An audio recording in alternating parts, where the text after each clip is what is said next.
My mother-in-law dotes on my son but wants to act like I don't exist, so now I'm making sure my child grows up in a world where she doesn't exist either.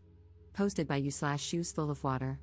I seriously need some advice on how to approach this situation. Long story short, probably not. My husband and I got married quickly and had a baby not long after. I have absolutely no regrets. I love my husband and adore our baby. I have such a wonderful life with them. The problem is my mother-in-law. She 100% has bipolar disorder, borderline personality disorder, or something similar, but she won't seek treatment. Everyone in the family knows something is wrong, but they tiptoe around the issue because she's a ticking time bomb 90% of the time. She disapproved of me from the start, and I don't know why. I like to think I'm nice, people have told me I'm funny, my husband has always adored me, and I did my best to be polite. My husband says she's never liked any of his girlfriends, it's some complex she has about her precious little boy, where no one is ever good enough for him. But he said he didn't care what she thinks because he knows I'm perfect for him, so sweet. She surprised us by showing up to our elopement. We both invited our parents and my sister last minute, and everyone except my mother-in-law was thrilled. She was quiet and scowled the whole time. I didn't let it get me down, though, and I had the most wonderful day. She's a NICU nurse and travels for work since we live in a rural area, so she, thankfully, wasn't around a lot. Whenever she would visit, I would try to extend an olive branch and see if she'd like to hang out and maybe try to connect. I grew up with my grandmother, my mom's mother-in-law, living with us, and she and my mom had such a wonderful relationship. I thought that if I got to know my mother-in-law, maybe we could have that too. Nope, half the time, she had some excuse about being tired, and the other half, she wouldn't even respond. She actually got into the habit of not telling us when she was in town. I brushed it off, I can't force her to be my friend. I know it makes my husband sad that we aren't close, but I can't help that the woman doesn't want me around. I mean, in the 2 years my husband and I have been together, I've seen my mother-in-law 5 times. The big issues started when I got pregnant. My husband and I had been trying, and we were over the moon at the news. We were both so excited and ready to be parents. My parents were overjoyed and have been so supportive and loving the whole way. When we told my mother-in-law, she was awful. We prefaced the visit by telling them we had news to share. She postponed us coming over twice, and when we actually arrived, she was still in her pajamas with unbrushed hair, a minor detail that just ticks me off in hindsight. When we shared the news, she said, "I was dreading that this is what you'd say." Then she proceeded to rant about how we were too young, we're in our 20s and both have good, stable jobs, how we wouldn't enjoy it, and how we wouldn't make it as parents. I was mortified. She looked at me and flat out told me she wished I wasn't pregnant. My husband and I quickly made an excuse to leave. We were both crushed, but we were determined not to let it get to us and to focus on our new, growing family. My father-in-law, who I won't talk about much but is a total doormat, texted my husband a half-baked apology, saying his mom needed time. After about a month, she sent me a long-winded text that was less of an apology and more of an excuse. She brushed over her cruel words and said she was simply blindsided by the news and now is so excited to be a grandmother. I didn't respond. The next interaction came on the 4th of July. We told them I was pregnant in April. I was several months along and was so hungry all the time, but the smell of cooking meat would make me so sick, it was awful. Also, I have celiac disease, so I'm used to bringing my own alternatives to people's houses to accommodate my food restriction. My in-laws, my sister-in-law, who lives in Arizona, many hours away from us, and a couple of my sister-in-law's friends were in town for the 4th. My parents invited us to their house, and we happily accepted. My in-laws never reached out about plans. My husband texted them the day before to see what they were doing, and my father-in-law said they were having a barbecue and wanted us to come. My husband asked what food would be served. With my dietary restriction, the only thing I could eat would be a plain hamburger patty, but I was worried it would make me sick during pregnancy. My husband, I didn't ask him to do this, he was just in protective of my pregnant wife mode, asked if there was anything I could eat. My mother-in-law responded by saying she hadn't really thought about me and was more concerned with catering to my sister-in-law's friends. My husband asked if we should bring food for me, and they said no, that the barbecue was supposed to be a special thing and they had some chips I could snack on. Keep in mind, I'm 4 months pregnant at this point, and my choice was a whole meal that my parents made that I could eat or chips.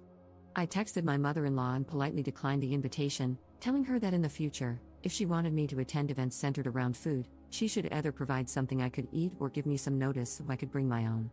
She lost it. She didn't respond to my message, which my husband agreed was appropriate and polite, but texted my husband nonstop about how cruel and cold I was and how I had ruined her holiday. I texted her, saying that if she was upset with me, she should talk to me, not my husband. Furthermore, I told her she had established the precedent that we weren't friends and that I didn't want to be her friend, but I did want her to be nice to me. I even said that if she wanted a relationship with my child, she needed to behave. Was this blunt? Yes, but I didn't curse or say anything derogatory. I said what she needed to hear because no one else in the family would check her behavior. She never responded, and to this day, I don't recall her ever texting me again. She eventually made a group chat with my husband and me, but she would only talk to him, specifically addressing him in messages. I didn't speak to her for months. She never checked on me during my pregnancy, not even once. She would feign interest by texting my husband about how I was doing, but I found that very performative. If she genuinely cared, she could have texted me once in 9 months. My baby was born big and healthy in December. He's the light of my life. By this time, my mother-in-law and father-in-law had moved to Arizona because the warmer weather agreed with her more. And the distance? It agrees with me. She says she wants to visit, but I don't want her to. What should I do? I feel moments away from losing it but don't want to start a fight for my husband's sake. Edit. I completely forgot about something. We live in a small town, so it's not unheard of to run into literally everyone you know in public. When my in-laws were still living in town, I would see them every so often with my husband. My mother-in-law was always so sweet when my husband was around. But one time, I saw her at the grocery store by myself.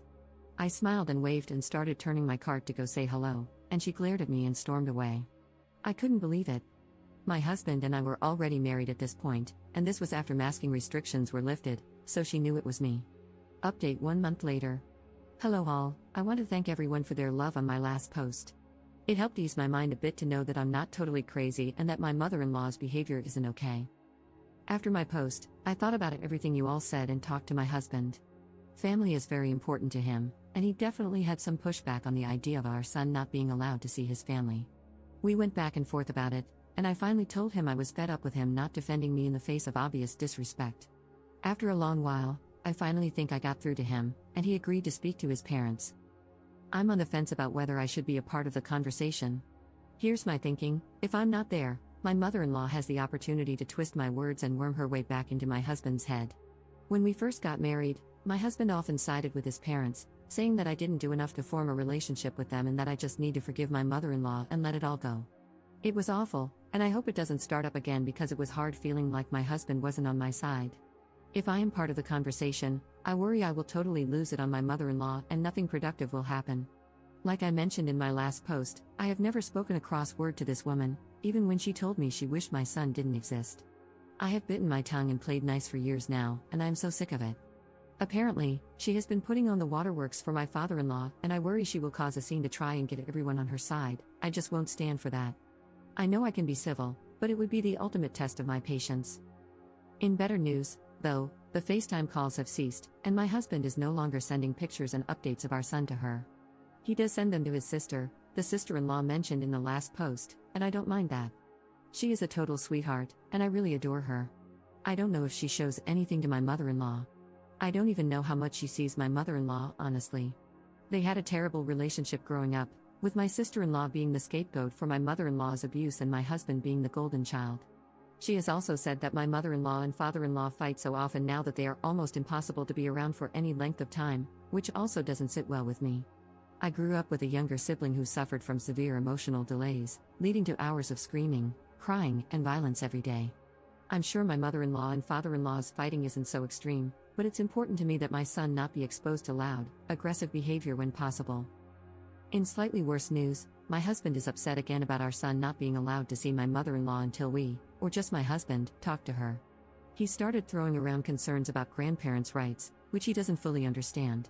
Grandparents' rights are typically only invoked in custody battles, which my husband and I don't have, as we are married. Also, they don't apply to children under the age of 2. Our son is 6 months old, and require an established relationship. My mother-in-law has seen my son once when he was a newborn. Even if, a strong if, any of them try to take me to court over this, they will lose.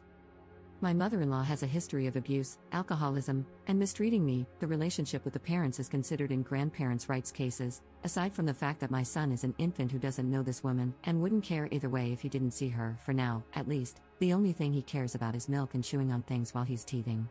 We got into a bit of an argument last night, where he said he had decided that he wouldn't be keeping his son from his parents. I stood firm on what I was comfortable with. My mother-in-law is not allowed to see my son until my husband talks to her, and she is only allowed supervised visits after that. I spoke with my husband over text this morning. He works 5 to 2, and I work 8 to 5, and let him know that I hope he will stick with our original plan of talking to his mom. I also reminded him that we need to be a team on this, like in all things.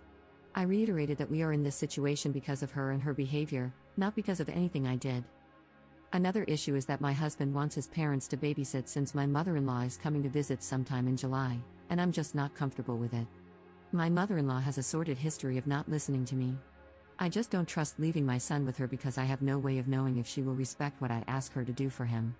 Furthermore, my son has special needs and is teething. Poor thing is just beside himself most days right now. I have only ever seen my mother-in-law a few times in person. I wouldn't leave my son with an unstable alcoholic whom I had only met a handful of times, especially one who disrespects me. I guess I'm just looking for a bit of reassurance that I'm doing the right thing. I hate rocking the boat, so to speak, and I just want to move past all this. I hate conflict. I just want to figure out if she is in or out of our lives and be done with it. Second update 2 hours later. Thank you for all the replies so far, they're fanning the flames of my righteous fury. Though, I will remain civil. Below is a text I sent my husband. I had too much on my mind to wait until after work. I will update in the comments again when he replies. Our son's name has been replaced with baby. Text to my husband, I've been thinking a lot about the situation with your mom. I keep thinking about how I don't want to cause problems, but I realize that I haven't done anything wrong. I haven't done anything to her. I've never been anything but nice to her. The bottom line is that we had an agreement. Your mother is not allowed to act however she wants toward me. She disrespected me and treated me like an incubator for her grandchild, whom she has no relationship with. And she will not have a relationship with him until she begins to behave differently. Your parents will not be babysitting baby yet. When he was born, you didn't feel comfortable with my parents babysitting until we had seen them around baby for a while, and the same will stand true for your parents. We can consider letting them keep baby after they've had time to get to know him and we see how they interact with him. He's more aware than ever now, and especially with his teething, it's not a good idea to leave him in a strange environment with people he doesn't know. Baby isn't allowed to be with anyone we're not both on board with. If I came to you and said, hey, I'm going to leave baby with an unstable alcoholic you've only met a few times, and there's nothing you can say or do about it, you would flip out, understandably so. You can't do that to me. We are supposed to be a united front in our decisions with baby. It's completely unfair for you to flip-flop on me like this. 1 minute you're the supportive husband who has sympathy for my position and wants to put our family first, and the next minute I'm a witch who is incapable of forgiveness and the whole situation is my fault. You need to pick a side. It's either me and baby or your mother. I'm tired of waiting for you to defend me. I'm your wife, and he is your son. At the end of the day, your mother is the problem, not me. She caused all this, her behavior, her actions. She's an adult, and she made her choices. Now she has to live with the consequences. I've been patient, I've been polite, I've been flexible. I allowed her to see him when he was born, and that didn't change anything. She needs to figure herself out before she's allowed to see our son. Again, thank you, everyone. It feels good to feel less alone on this issue. Mini update 4 hours later. My husband's response can be summed up as this: he thinks the relationship between her and me can be repaired. He didn't say anything about her responsibility in repairing the relationship. Apparently, he never agreed to keeping our son from her, which isn't true. We had a long discussion about it and both agreed it would be best to have some distance between her and our son until we had a chance to speak with her. My solution of keeping our son from her forever, which isn't true, I told him that if she turns her behavior around, she can see him as long as we're around, is no solution to the problem. Again, he's glossing over everything. He agrees that his dad, never mentioned his mom, won't babysit until we have some time to see him with our son and let our son get to know him. The separation anxiety is kicking in for our baby. That's all that was said. I'm hoping we'll have a conversation tonight. Comment update 1 month 2 weeks later. My husband and I had a long talk, and we're in agreement. My mother-in-law is gone. She's completely cut off.